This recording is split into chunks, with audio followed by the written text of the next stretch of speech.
Good afternoon, everybody. Happy Monday.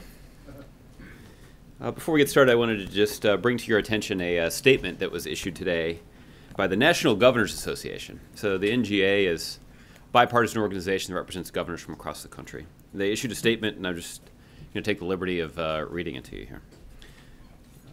So this is a direct quote from the NGA. The nation is on the threshold of a public health emergency as it faces the likely spread of the Zika virus. As with all such emergencies, advanced planning and preparation is essential to prevent injury and death. A key component to averting infectious disease outbreaks is to prevent incidence levels from reaching a critical tipping point, after which there is a rapid increase in the number of infections. This is particularly true of the Zika virus. The most important way we can protect people is to minimize infections and prevent a concentration of cases, which can lead to outbreak in children born with severe lifelong birth defects, such as microencephaly. As Congress returns from recess today, the nation's governors urge the administration and Congress to work together to reach agreement on the appropriate funding levels needed to prepare for and combat the Zika virus. We also ask they act as expeditiously as possible to ensure those funds are available to states, territories, and the public at large.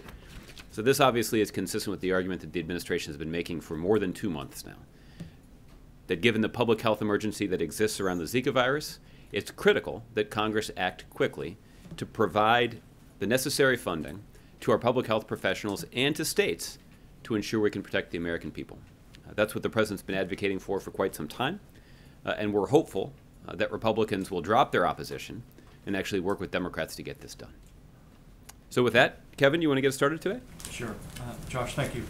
So now that North Carolina is sued to keep in place this so-called bathroom law, how will that affect the review that agencies were undertaking that could have limited federal dollars to the state? Will the administration hold off on those reviews now that there's a lawsuit and let it play out in the court? I'm not aware of any change in the posture of that review. The position of the North Carolina government has not changed. They're asserting that this mean-spirited law is somehow consistent with the Civil Rights Act and with our values. The Department of Justice has obviously spoken to its compliance with the law given their enforcement role. So for questions about that, I'd refer you to the Department of Justice. And I think the President has spoken pretty powerfully to the idea that what the state of North Carolina has passed in a one-day special session is inconsistent with the values of fairness and equality and justice that we hold dear in this country.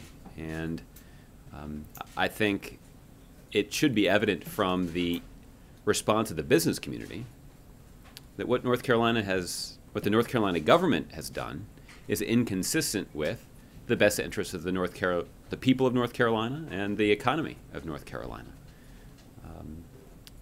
That obviously will be something that North Carolina officials will have to deal with. But there's been a reluctance on the part of businesses that had previously committed to expanding the amount of business that they do in North Carolina from engaging with a government that just makes it easier to discriminate against their employees and potential customers. What are the ramifications of Iran test firing another ballistic missile? And has the nuclear deal and the subsequent lifting of certain sanctions emboldened Iran to undertake these provocations? Well, Kevin, we are aware of Iranian claims of additional let me say that again. We're aware of Iranian claims of an additional ballistic missile launch. I would note we're also aware of statements from the defense minister indicating that such a launch did not take place. So we're still trying to get to the bottom of what exactly transpired. I think the clearest impact of the successful completion of the international agreement to prevent Iran from obtaining a nuclear weapon is we can now verify that Iran has not obtained a nuclear weapon. And in fact, we have verified that Iran has taken significant steps to actually roll back their nuclear program. And the worst case dire predictions of the deal's critics did not at all come to pass. What did come to pass is exactly what this administration indicated our objectives were, which were to curtail Iran's nuclear program, guarantee access for international inspectors who could verify that Iran's nuclear program only exists for peaceful purposes. So last week, you had talked about criticism of the administration's selling of the Iran deal in the wake of the New York Times profile of Ben Rhodes as sour grapes. And I wanted to, he's now written kind of a follow-up, and I wanted to ask, if that was the case, why has he felt the need to explain himself more, and did the president or anyone else at the White House ask him to do that? Well, I'm not aware of, I haven't spoken to the president about this story, so I'm not, this was not something that was written at the request of the president. I think what motivated Ben to discuss this further is that there was an attempt, and there has been an attempt, by opponents of the Iran deal to suggest that somehow the effort to protect the deal was based solely on spin. The fact is, as I just mentioned, we can evaluate the Iran deal now in terms of the impact that it has had on our national security and on Iran's nuclear program. So we're no longer in a situation in which we have to argue about what the impact of this agreement will be. We actually now can verify what the impact of the agreement is. And what is clear is that Iran has eliminated 98% of its highly enriched uranium stockpile. Iran has disconnected thousands of centrifuges. Iran has essentially rendered harmless its heavy water plutonium reactor. And Iran has complied with its commitment to give international inspectors widespread access to the country to verify its compliance with the agreement. Our opponents and opponents of this deal had suggested that Iran would never go along with it, that Iran would never implement the terms of the agreement. They were wrong about that. Our critics often suggested that there would never be a way to verify Iran's claims that they had gone along with the agreement. They were wrong about that too. The international inspectors at the IAEA have gotten the access that they have needed to verify Iran's compliance with the agreement. What our critics have also suggested is that the agreement would open the door to hundreds of billions of dollars in cash for the Iranian economy. That's not occurred either. In fact, we actually see some in Iran suggesting that they haven't gotten as much funding out of the deal as they expected. So the truth is, it's hard to think of a scenario or a single fact that critics of this agreement predicted that actually came to pass. In fact, time and time and time again, almost regardless of which factor you consider, the critics of the deal have been wrong. And I think this is an indication that our efforts to protect the agreement were rooted firmly in fact. And that's the point that Ben wanted to reiterate in the context of his online post today. Okay, Roberta. I wanted to ask about the Philippines selection. I'm curious to know whether the White House has any reaction to the candidate who appears all but certain to have won. He has said that he wants multilateral talks to resolve the South China Sea disputes, talks with Japan, Australia, and the United States and China. And I'm wondering what the White House thinks of that idea and whether the White House has any general reaction to his election and his campaign. I don't have a reaction to the election at this point. We'll let all the votes be tallied before we weigh in with a specific response to any of the statements that were made by the candidates. I can just tell you in general that when it comes to resolving the competing claims in the South China Sea, the United States is not a claimant to any of those land features, but we have urged all of the countries that are to resolve their differences through diplomacy and through well-established international procedures for doing so.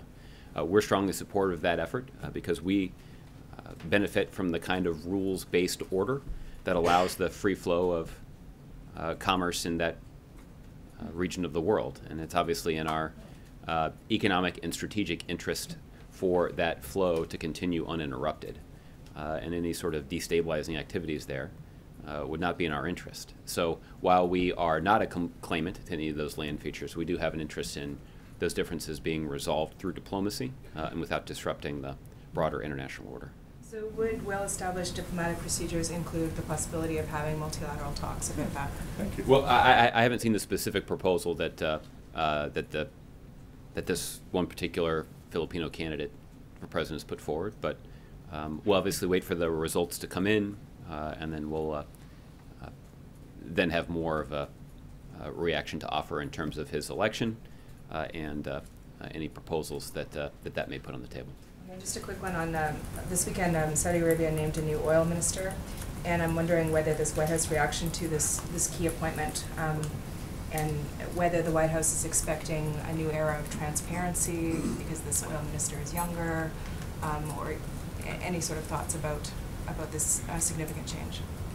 I don't have any specific comments in reaction to some political changes inside of Saudi Arabia. Obviously, the king and the government there are making decisions consistent with their own interests. I would point out that the new energy minister did make clear that the political changes did not signal any significant short-term changes in their energy policy. But for any developments on that front, I'd refer you to his statement and any additional statements that they choose to put out. But obviously, the United States continues to consider Saudi Arabia as an important partner in that region of the world, and that certainly was part of the reason that President Obama traveled to Saudi Arabia just a couple of weeks ago and engaged in serious and lengthy consultations with the Saudi government while he was there. Okay, JC. Is there any statement you may have, or the President, thoughts on the election of Sadiq Ahmad Khan as the first Muslim mayor of the City of London? Well, JC, obviously we saw that those news reports over the weekend. This is obviously an historic development for an historic city. Obviously, the political debate inside of the UK and in London is obviously charged with a lot of different issues, and this outcome obviously reflects the will of the people of London, and I certainly wouldn't second guess them from here. But there's no denying the historical significance of Mr. Khan's election. Some see it as a strong get-out-the-vote effort by Pakistani Brits, who were joined very strongly together to dissuade or discourage some of the racism that has come up over the last few months in Great Britain, and some of the concepts that may exist even in this country. Some are using a parallel there, calling it an interesting one. I don't know enough about the election in order to offer my own analysis here about what may have motivated the voters of London, but obviously this is an historic election. Okay, April. Josh, I want to go back to Zika. Has this administration gotten any word on the tests for treatment or the status on what next for those who have it, and also efforts to prevent? What's the status on what's happening in the lab? I don't have an updated status for you in terms of the work that's being done at the CDC and the NIH on a range of diagnostic or vaccine development. What I do know is that our public health professionals have indicated that if given additional resources, that there is more that they could do to speed up the development of critical diagnostic tools and speed up the development of a vaccine. One of the limiting factors is lab capacity, and additional resources could be devoted to expanding lab capacity that would allow for the more effective use of diagnostic tests, both in terms of using them more broadly, but also in terms of getting a more prompt response to the tests. The other thing that our public health professionals have indicated is that we're going to be relying on the private sector to do a lot of the work around the vaccine development, particularly when it comes to widespread testing and eventually the manufacturing of a vaccine. We're going to rely on the private sector that has resources that it can devote to that effort. But we know that that would require a multi-year commitment on the part of the private sector to produce a vaccine in quantities that are that large. So that's why we've made a strong case to the United States Congress that they don't just need to provide funding expeditiously, as a bipartisan group of governors has indicated, but we also need them to make a longer-term commitment to those funds so that the private sector can be confident about making their own long-term commitment that will be necessary to complete the testing and manufacture of a vaccine that could protect the American people from Zika. So this is an urgent effort that requires a long-term commitment, and those are two things that Congress isn't very good at. They aren't very good about acting quickly, and they aren't very good about making long-term commitments to things. But for the good of the American people and for the safety of our public health, we need Congress to act quickly to make a long-term commitment to the resources that our public health professionals need to keep us safe from the Zika virus. So you had the World Health Organization, the CDC, now the governors and others are saying that this is going to be a pandemic. What are the Republicans saying to you, or to the president, or to legislators here, or whomever, the reasoning as to why they are not making this an urgent issue right now? Frankly, I don't know what good explanation there could possibly be. Well, what is the explanation they've given you? Well, listen, I'll leave it to Republicans to make their own case about what explanation they have for ignoring the advice of our public health professionals, ignoring the urging of our public health professionals, and not providing much-needed resources to the effort to combat Zika. We know that there are resources that could be used to expand the use of diagnostic tests and to accelerate the development of a vaccine. We also know that there are resources that can and should be used to fight mosquitoes. This is a mosquito-borne illness. And if we can provide additional resources to state and local authorities who are trying to fight mosquito populations, we can have a positive impact on reducing the spread or potential spread of this virus. So there are common sense things that Congress can and should be doing to fund the effort to protect the American people from the Zika virus. And for the life of me, I don't think that anybody can offer up a legitimate explanation for why they haven't taken these common sense steps that we know would enhance the safety and security of the American people. To this Democratic congressional leader who just texted me this, there's a fear of the GOP looking like they're spending money without making cuts elsewhere as it relates to Zika, the funding for Zika. Yeah, I don't think the American people are going to think that's a very good excuse. When faced with a public health emergency, I don't think the American people are going to have much sympathy for Republicans who are concerned about political criticism from conservative right-wing ideologues. I don't think that's a very good excuse for not doing your job. And I don't think the American people are going to think that's a legitimate excuse if Republican members of Congress choose to make it in this case. And lastly, on another subject, Howard over the weekend, very powerful. How much did the president have input in this speech? It was a strong race speech, I would say. It was a race. I wouldn't say it was a race speech. How much input did he have in the speech? And when did he decide that it was going to be more of a race speech? I mean, it was, as you said, it was kind of moving into the future with all the issues and opportunities and obstacles that were in front of them, but it was also a huge race speech. The president spent a lot of his own time drafting and revising that speech, and I know that he was working on it as recently as Friday afternoon. So this obviously, this is a speech that reflected his own efforts to write and edit and revise the speech in the days leading up to delivering it. Will there be one more, or maybe two more, or how many ever more of these kind of speeches before he leaves? Because he is historically the first black president of the United States, and he gave out some information that we've never heard put in the ways that he presented them Saturday. Yeah. Well, we got 8 months to go, so stay tuned. John, nice to see you today. Good to see you, Josh. Just a couple other questions. I know you were asked last week, you on this Ben Rhodes profile. One, the article describes Ben as the single most influential voice shaping American foreign policy, aside from the president himself. Is that a characterization you'd say is accurate?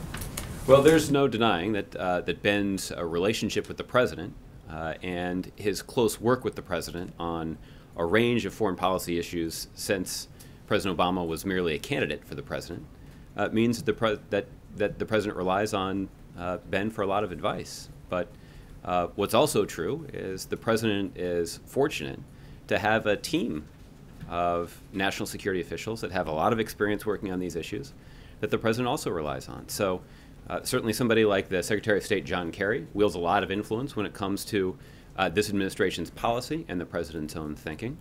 The president has for years worked closely with Susan Rice, his national security advisor, on a range of issues. She obviously served at the United Nations, representing the United States at the United Nations for a number of years during the first term.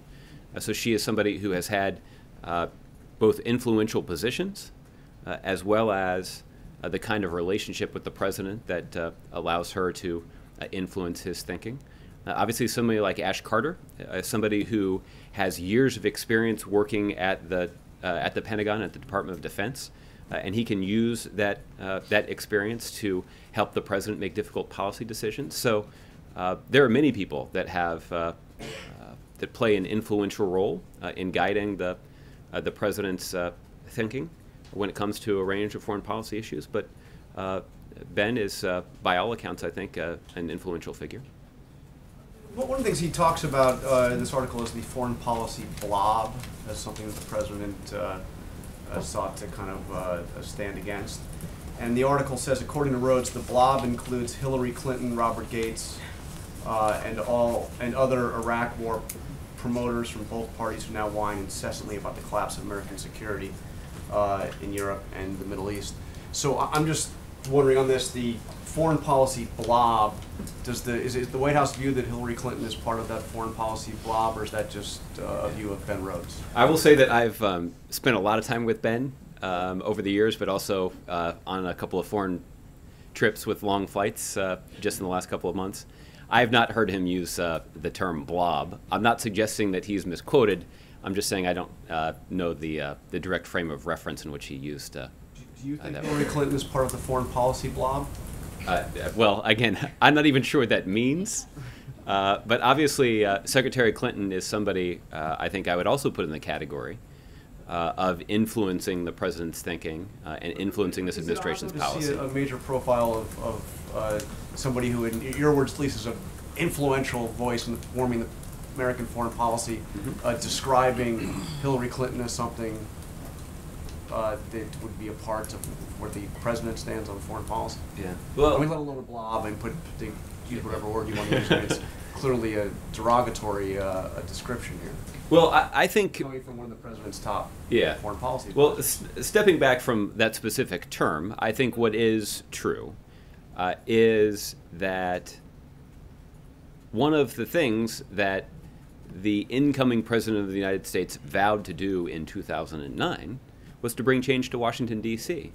And that was interpreted in a lot of ways. First, in terms of his commitment to trying to fight the influence of special interests in Washington, certainly pursuing a different kind of economic policy than the one that was pursued by the previous administration.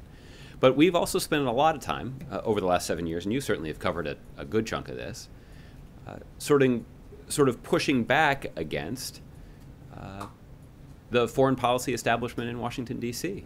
That did support what in hindsight were really bad foreign policy decisions. One of them was to invade Iraq in 2003, something that supported by Hillary Clinton. Well, something that then State Senator Barack Obama strongly opposed.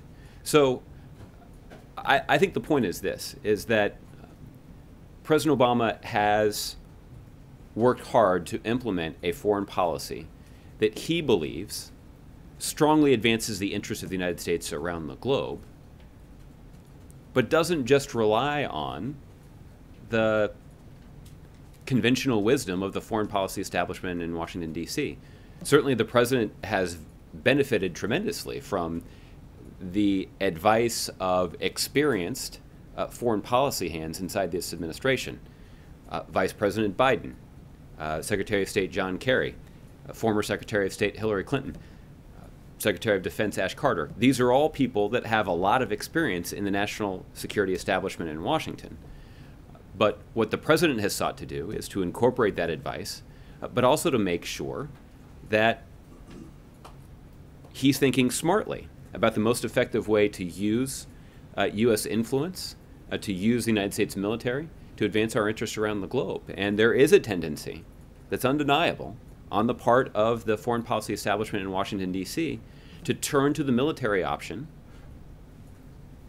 in the president's view, often prematurely. And it is that kind of thinking that So you're including contributed to Ash Carter and Clinton in that foreign policy establishment. I'm including them in the category of people who've got an enormous amount of foreign policy experience that has been used to give the president excellent advice when it comes to advancing our national security interests and formulating a foreign policy that has made the American people safer. I think what is also true is there is a tendency, generally, when it comes to the debate in Washington, D.C., about the foreign policy establishment in Washington, that makes that prioritizes the use of the United States military, often in a way to sort of protect the strength of the United States. President Obama strongly believes, and I think many members of his national security team agree, that there are other ways that the United States of America can project our strength in a way that better advances our national security interests around the globe. Okay, just one more quote from this. This is a quote from Ben in the story. I just wondered if you could interpret for me. Mm-hmm. The average reporter we talked to is 27 years old, and their only reporting experience consists of being around political campaigns. That's a sea change. They literally know nothing. Is that, I mean, what's exactly talking about? Well, again, I guess at some point you'll have an opportunity to talk to him about that quote. I think what is clear is... The average reporter you talk to? Well, I guess looking around this room, unfortunately, not many of us meet that 27-year-old threshold. I think I can speak confidently on behalf of... I mean, there's Connie, but, you know. not just young at heart, but also young at age here. We're the ones talking to the 27-year-old spokesman. What I would say to you is that I can speak confidently on behalf of the president and on behalf of the White House that we obviously work hard to engage respectfully with the White House press corps that is quite serious about understanding exactly what's happening in the White House and describing that situation to your readers and listeners. And I think that everybody in this White House has worked hard to engage in that kind of respectful dialogue, not just because it advances the country's interests for the citizens to understand exactly what President Obama is doing, but also because it's critically important to our democracy. The president spoke at the White House Correspondents' Dinner just over a week ago, where he talked about how important it is for professional, independent journalists to hold people in power accountable. That is critical to the success of our democracy, and it is why the president and the rest of us here at the White House have worked hard to engage in that debate in a respectful way that reflects the need for the American public and our citizens to be informed about the issues of the day. Okay. Athena. Hey, on Zika, given there's an active current threat from the virus on the island of Puerto Rico, and also, of course, strong ties between that island and many cities and states in the mainland, how much concern is there that the island's financial situation could contribute to a more full-blown public health crisis there that could affect the mainland? And if and when or if Congress eventually allocates this money, presumably some of it would go to Puerto Rico, I would think, right? Well, let me answer that question a couple different ways. Some of the financial turmoil in Puerto Rico is having a negative impact on the public health care system inside of Puerto Rico. And given the fact that there are reported cases of the Zika virus in Puerto Rico, this seems like a pretty bad time for investments in Puerto Rico's public health system to be cut. Yet that's exactly what the Puerto Rican government is having to do because they have not been given the restructuring authority that they need by Republicans in Congress. So there is a concern about how the interplay between these two issues could have a broader negative impact, not just on the 3 million Americans who live in Puerto Rico, but potentially on the U.S. mainland as well. So that's why the administration has prioritized both of these issues, both our efforts to try to address the financial challenges in Puerto Rico, but also to make sure that we are providing the necessary resources to state and local officials across the country to fight the Zika virus in their communities. And yes, that would include providing resources to the government in Puerto Rico to, for example, more effectively concentrate efforts to fight the mosquito population there. And also on Howard, there was a lot of things in that speech that were interesting beyond race. The president talked about a lot about voting and activism and being a change agent. He talked about how America and the world, including race relations, in most ways is much better than when he graduated college. And he used a line we've heard a lot from him recently, saying that if you had to choose any time in the world history to be born and didn't know what your position would be in, you'd choose now. That sounds like an implicit rebuke of "Make America Great Again," that kind of sloganeering. Can we expect this to be a large part of the message that he delivers on the campaign trail in the coming months, maybe particularly to young or diverse crowds? Well, I think I can assure you that President Obama delivered a commencement address at Howard University this weekend with the graduates of Howard University on his mind, with the class of 2016 at universities across the country thinking about entering the workforce. And he didn't have the presidential campaign on his mind. He was focused on these graduates, and he was focusing on the graduates not just at Harvard, but at colleges at Howard, but also at colleges and universities all across the country. And I recognize that that political coverage is omnipresent these days, but this was a speech that was really a message to those graduates. And it does provide a lot of insight into the way the president thinks about a range of these issues and the consequences it has for graduates of Howard and other esteemed universities across the country. But it was not, there will be ample time for the president to make his election argument to young voters across the country. And there may be some common themes, but what the president was focused on here is delivering what I think is a powerful message to the voters, or to the graduates of Howard University. And lastly, on Hiroshima, when can we expect a decision on whether the president will go? And what's being weighed? Is it logistics? Is it politics, policy, desire? What's sort of going into the decision? Well, the president made an observation in 2009 when he traveled to Japan about his interest in traveling to Hiroshima. Given that the president's scheduled to depart for Asia in about a week and a half here, our work to plan that trip is something we need to complete relatively soon. And so we'll have more information about the president's itinerary when he's traveling in Asia relatively soon. Okay? All right. Ron. On the commencement beat, this photograph of the West Point graduates with the clenched fists, what is the president's thought about that as commander-in-chief? I didn't talk to him about it. Obviously, the officials at West Point will be responsible for enforcing the rules of that institution, consistent with the way that they have been established. But at this point, I wouldn't weigh in with a view on behalf of the commander-in-chief just because I haven't talked to him about it. Because it happened around the same time of the commencement speech to Howard, and a lot of black pride, so on and so forth, and that seems to be what some of the cadets are saying that was an expression of, and that's why I'm surprised the president hasn't thought. There's no indication of what he thinks about this or feels about this. I just haven't talked to him about that particular issue today. On the North Carolina situation, I'm just trying to clarify now. There was this agency review going on about funding and so forth, and now you have the lawsuit, the threat. So where does the process stand of funding cuts potentially to North Carolina because of the law? Well, so remember, these are two different things. The first is there's a policy question to be answered about what impact this North Carolina law would have on the way in which the federal government funds some programs in the state of North Carolina.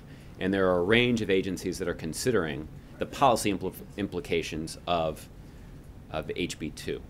There's a separate question that was considered by the Department of Justice, independent of any White House judgment, about whether or not HB 2 was consistent with the Civil Rights Law, the Civil Rights Act 1964 to be specific. And the Department of Justice issued a letter expressing their concerns about the fact that, in their view, HB 2 is inconsistent with the Civil Rights Act. It does appear that this is a question that will go to the courts. So, I don't want to wade into this too far. But the policy review is being conducted at the agency level. It's still ongoing.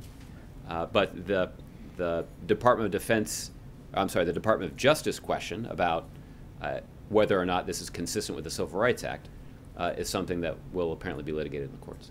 So what is the President's view about involvement in terms of these funding issues? Has he been aggressively pushing the agencies to look at this matter, or I think... Well, I think it's actually the agencies themselves, shortly after the law was passed. Right, you said that one time, and it seemed a little bit inconceivable about how this happens in North Carolina, and then independently all these agencies, without any direction or motivation, just independently look at this issue without the President's involvement or the White House. I think this is an indication that the agencies take their jobs pretty seriously, and they certainly are going to coordinate with one another. They're going to coordinate with the White House, and they're going to coordinate with the Department of Justice as they make these policy decisions. We obviously will want to make sure that whatever policy consequences are realized, that they are consistent across agencies.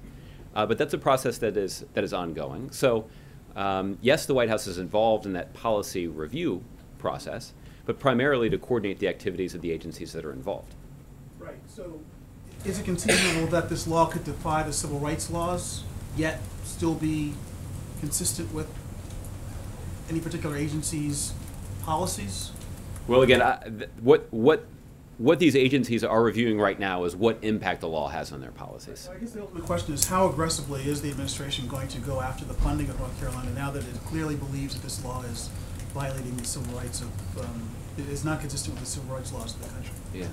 Look, I don't think this is an issue of going after North Carolina's funding. I think the question is simply a policy one.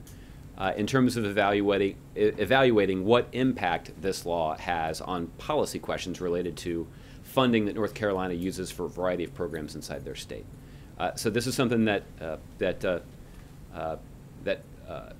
officials at a variety of agencies will consider, but we will be working to try to coordinate those decisions so that there can be a pretty consistent interpretation of this policy across agencies. I can't help but follow up on the 27-year-old reporter question that John asked about. Yeah. Just, I mean, we all know Ben and have. Is it fair to say that was? It's clearly not an accurate comment. Is it fair to say that was an unfortunate comment, or is he going to have more to say about that? I mean, it seemed like quite a put down, frankly, of the press corps. Well, I assure that's, look, based on the conversations that I've had with Ben over the last couple of days, I assure that's not how it was intended. And based on that reaction, I'm confident he would say it differently if given the chance. But look, all of you have had multiple opportunities to talk to Ben on a range of foreign policy issues. And I think all of you appreciate the commitment that he has demonstrated to working with all of you to help inform your viewers and readers. And I think that's an indication of how seriously Ben takes this process. It certainly is reflective of the approach that the White House in general has taken to working with reporters, to engaging in a public debate about the wisdom of the policies this administration has put forward. And Ben has been a persuasive advocate for the president's policies, but also an eager participant in that debate. Right, and not to make this personal about him, it perhaps raises a larger issue of how the administration views the press corps generally, and the relationship I haven't been here the whole 8 years or so, but it has been at times, and it should be, contentious.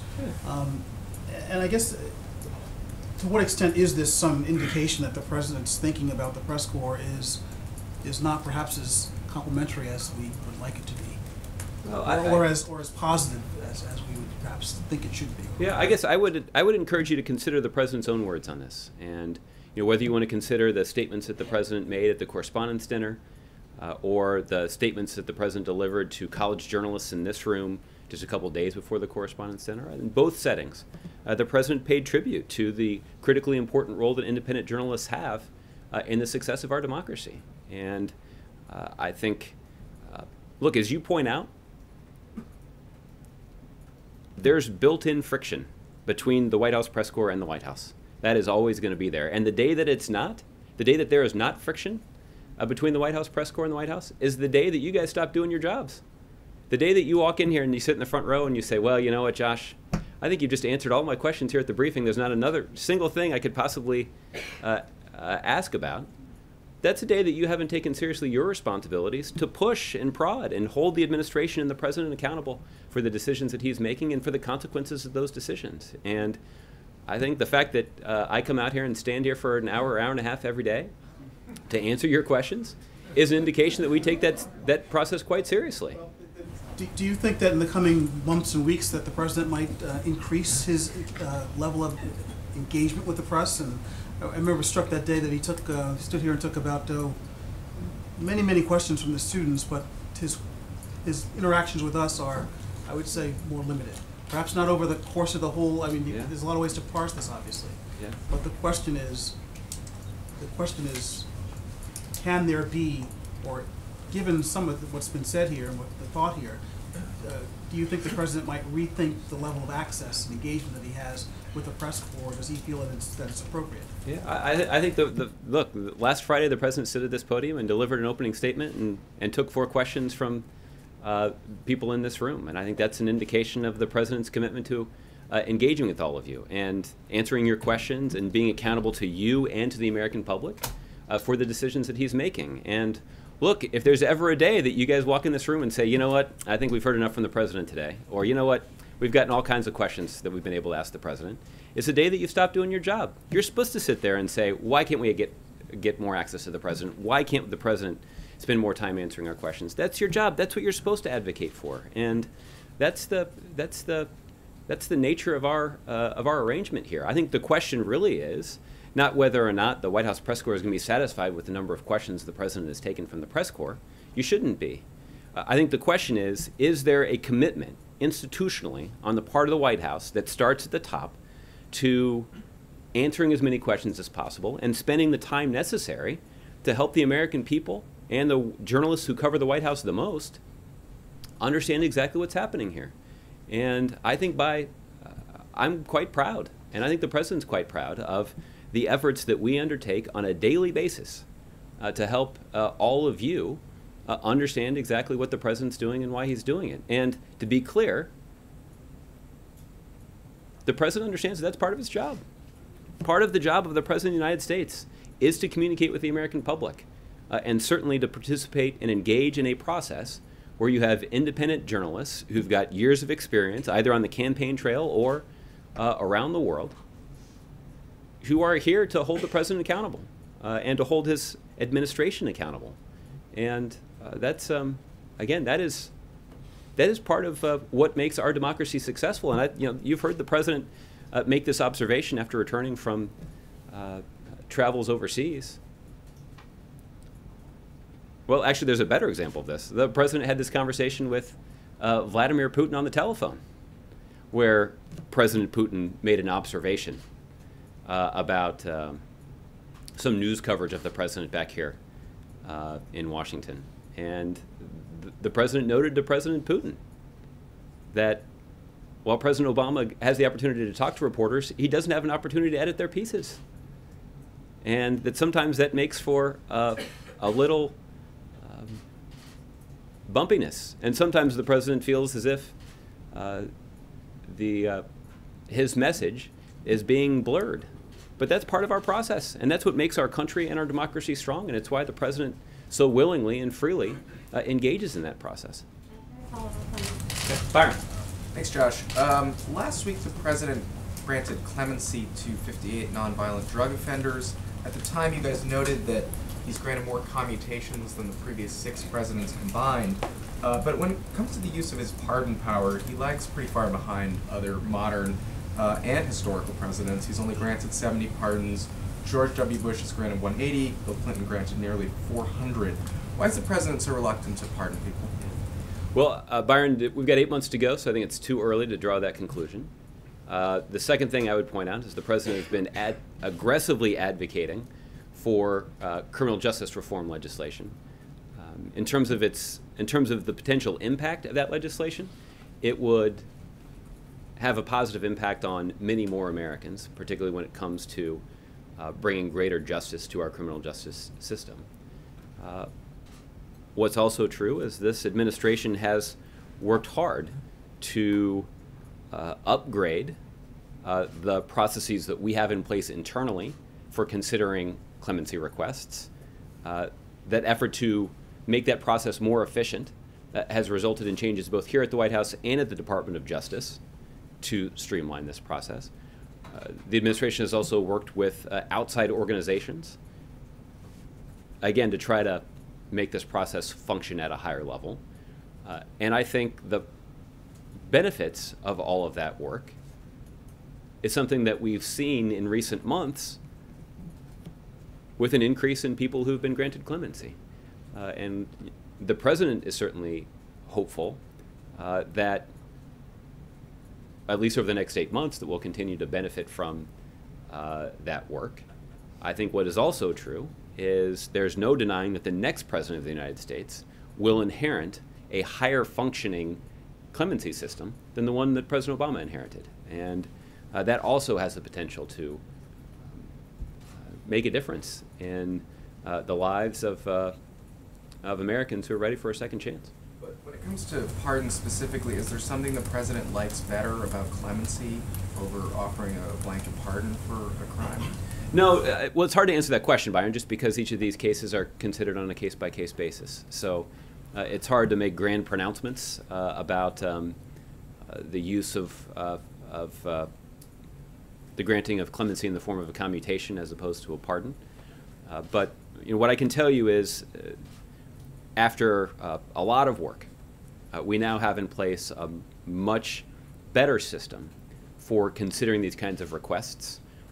There is a backlog that has built up that we're working through, but because of improvements at the Department of Justice, because of better coordination with some outside organizations, and because of a commitment on the part of this president to using this presidential authority to bring more justice to our criminal justice system, we've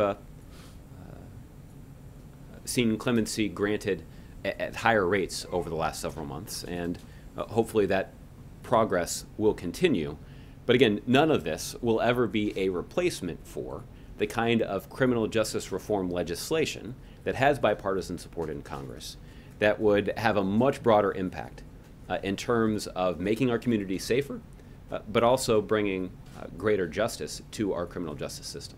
One more on this. A pardon generally restores lost rights like the right to vote or possess a firearm. The commutation does not. Does the administration's hesitance to use the pardon power have anything to do with the fact that it would restore rights, whether firearms or voting? And broadly, does the White House believe in the right of ex-felons to get their rights back, whether to own a firearm or vote after serving their time? Well, again, when it comes to issuing pardons, that is something that is done on the merits and is not done with any consideration toward voting rights. More generally, I can tell you that it is the policy of the administration that we strongly support those who have paid their debt to society being given the opportunity to get access to their constitutional rights once again. And so I know that Governor McAuliffe in Virginia has recently made some news with this effort, and that's something that that in general the administration has been supportive of. So I'll leave it there. Does that include firearms? Well, that effort was voting, but yeah, I'm not aware of a position that we've taken on this question related to firearms. Okay. All right, Mark. on the question of commutations. Can you tell us what the process is by which the president goes through applications? Does the pardon attorney come over, sit with him, run down, because there are thousands of applications? Who goes through the process, weaning applicants and making the final decisions?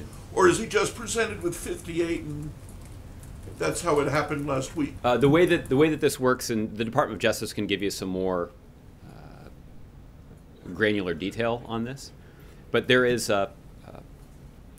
are attorneys at the Department of Justice that do consider applications that have been submitted through the formal process for people who are seeking clemency, and those attorneys will review the individual cases, determine whether or not they meet a set of criteria, and if they do, they are then forwarded to the White House for consideration both by the White House counsel and by the President of the United States.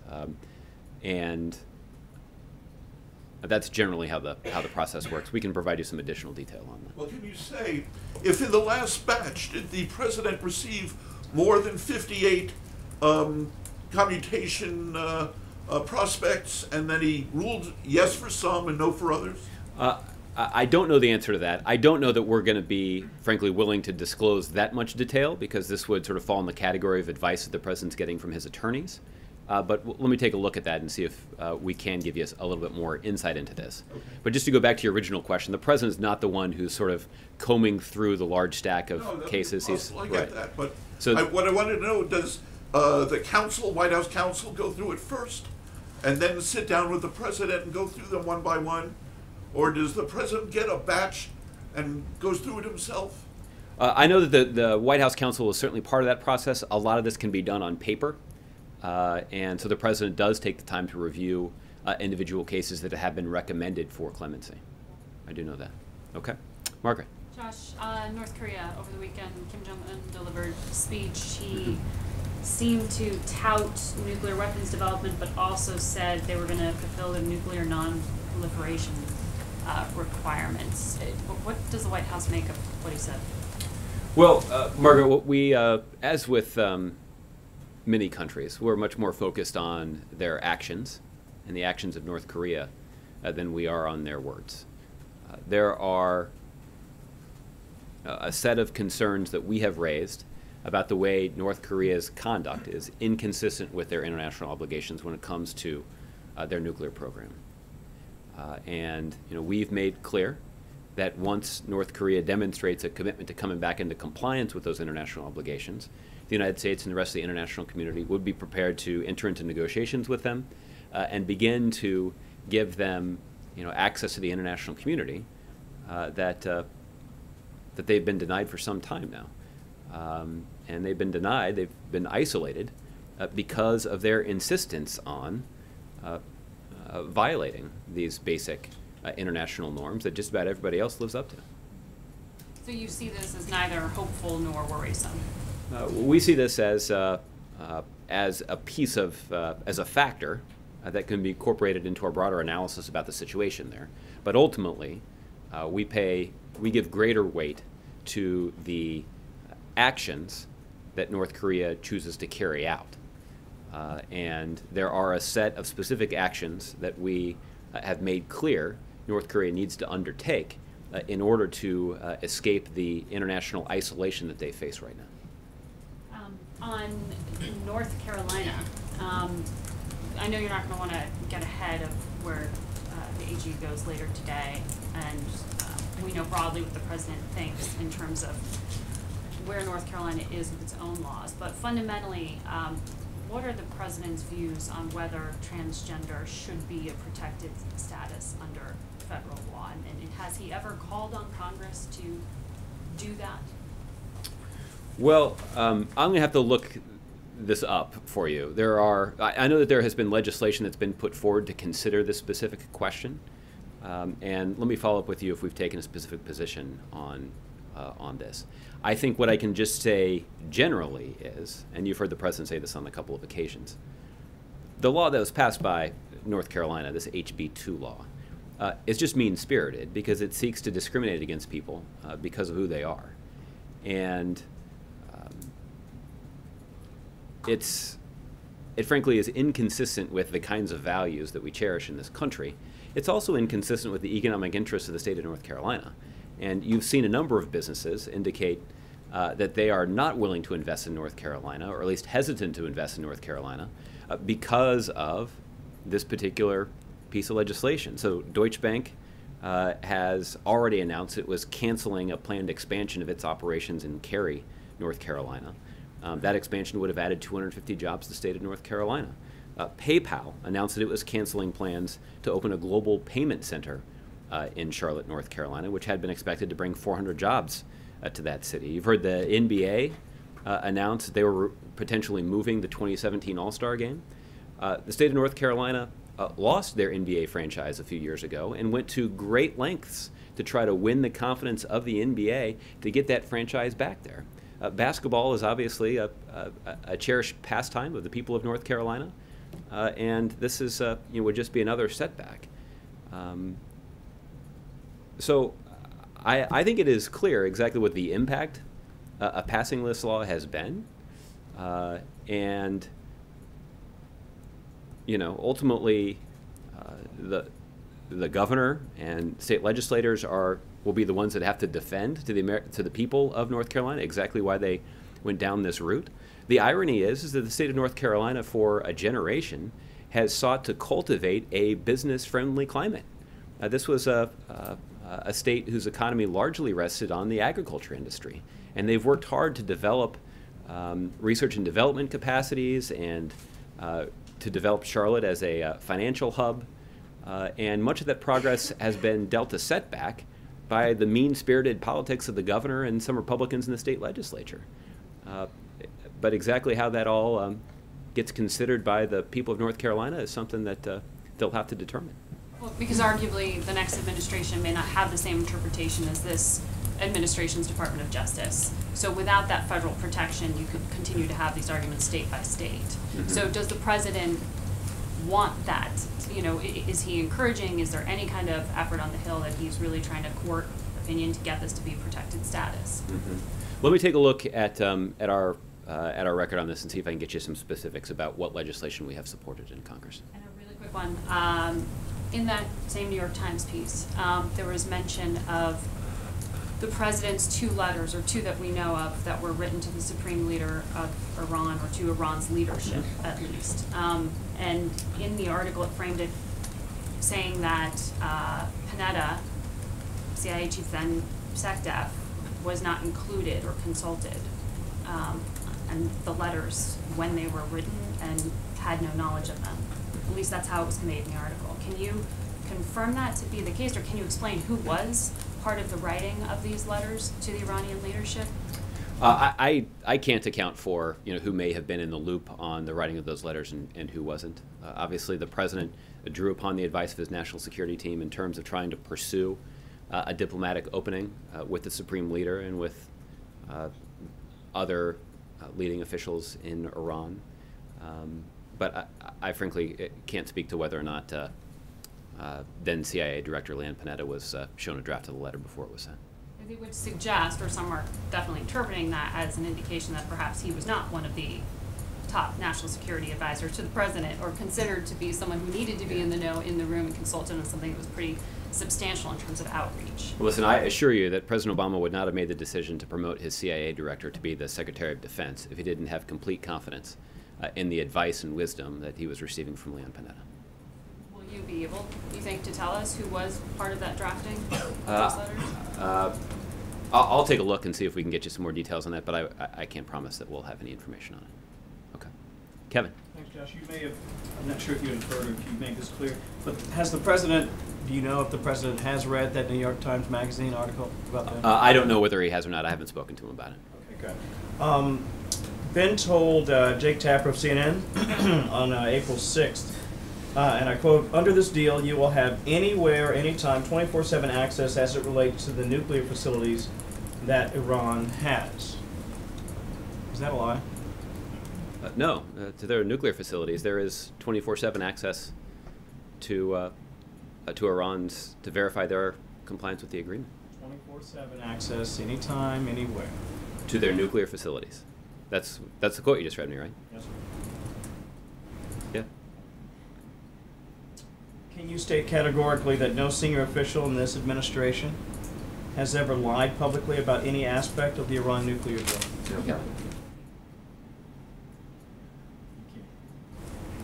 Kevin, I think that the facts of this agreement and the benefits of this agreement make clear that the national security of the United States of America has been enhanced, and Iran's effort to acquire a nuclear weapon has been set back. In fact, Iran has now committed to not seeking to acquire a nuclear weapon, and we can now verify that they are not able to acquire a nuclear weapon. It is our critics who either falsely or just wrongly suggested that Iran would never go along with the agreement. They have.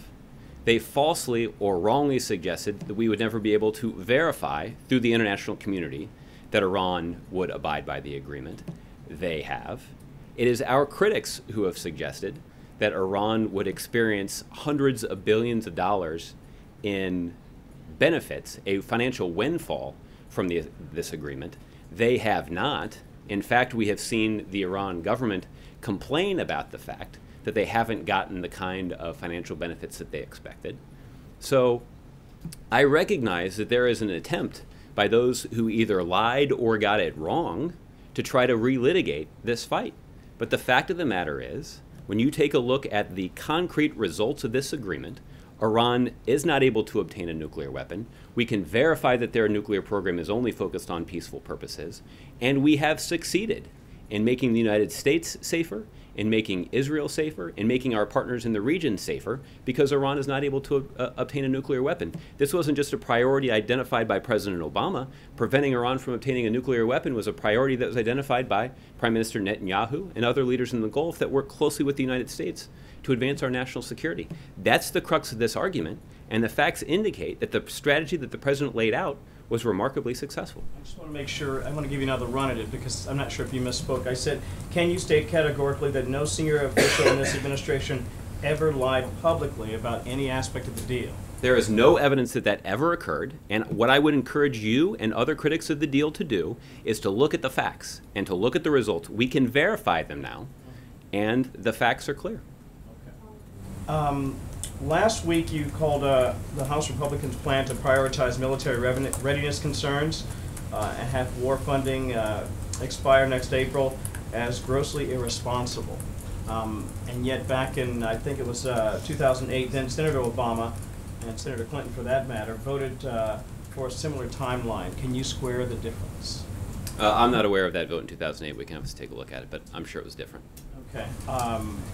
I can actually read that to you if you'd like, but I can send it to you if you prefer. We'll follow up with you. Okay, thank you, Josh. Okay. Angela. Thanks, Josh. Senator Hatch was here at the White House today for the basketball team event.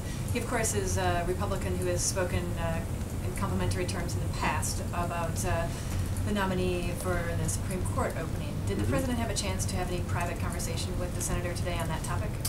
I'm not aware of any specific private conversations the president may have had, but if they were private conversations, we probably wouldn't talk about them publicly anyway.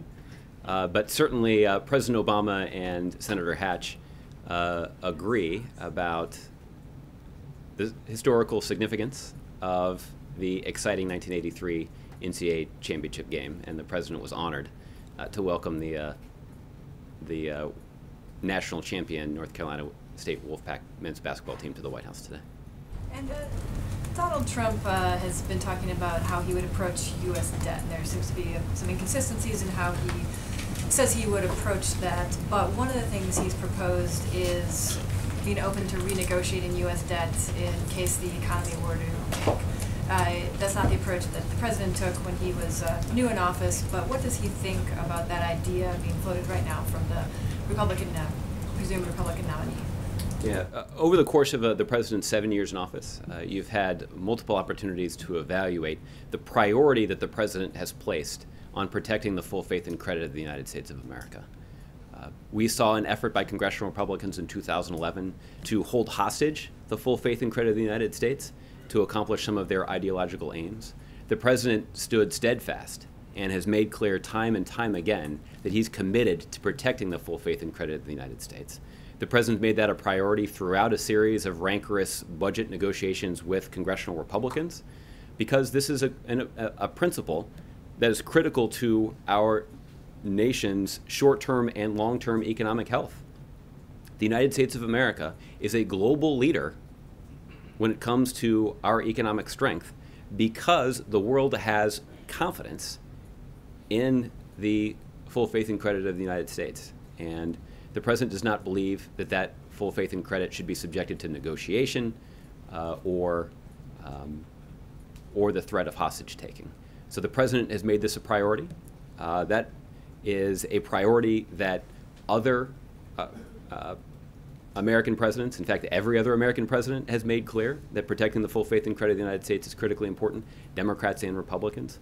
And the President's effort to protect the full faith and credit of the United States has been strongly endorsed by the American business community because they understand the repercussions that our economy would sustain if that were called into question. So the President's view on all of this, I think, is clear based on a track record that all of you can evaluate. But I'll let the individual presidential candidates make the case for why that should change if that's what they believe. Okay, John. Thanks a lot, Josh. Just a question regarding the ballistic missile test, which was recently conducted by Iran. I just know, John, that the defense minister of Iran, shortly before I came out here, came out and said that missile test did not take place. That's interesting. The Pentagon claims that, we have a Pentagon source who says that it did indeed take place. But let me go forward as it relates just to the issue of ballistic missile tests. There have been a number of them since the Iran nuclear deal. And as Iran points out, rightly so, this is not in violation of the Iran nuclear deal, but it does appear to be in violation of a UN Security Council resolution. What are the consequences of that violation of the UN Security Council resolution? Well, John, as you point out, the United Nations has expressed concerns with Iran's continued development of a ballistic missile program. Those were concerns that were expressed by the United Nations both before the completion of an international agreement to prevent Iran from obtaining a nuclear weapon. Those were concerns that we have expressed even in the aftermath of the deal. So the United States continues to work with the international community to impose costs on Iran, to impose sanctions on Iran because of their violation of these international obligations. What President Obama has also sought to do is to deepen our coordination with our partners in the Gulf who are most directly threatened by Iran's ballistic missile program. And that was the substance of extensive negotiations that the President had with our GCC partners in Saudi Arabia just a couple of weeks ago. The President believes that both by providing some additional expertise, but also helping the Gulf Coast, the GCC partners, work more effectively to coordinate their efforts, that we can actually strengthen the ability of our partners to counter that threat. What we've also indicated should be done, and the United States has worked effectively with our partners in this regard too, is to improve our interdiction efforts, to make it harder for Iran to obtain through illicit means materials and resources and expertise that could be used to benefit their ballistic missile program. So we've worked hard to do that as well with some success. So our strategy to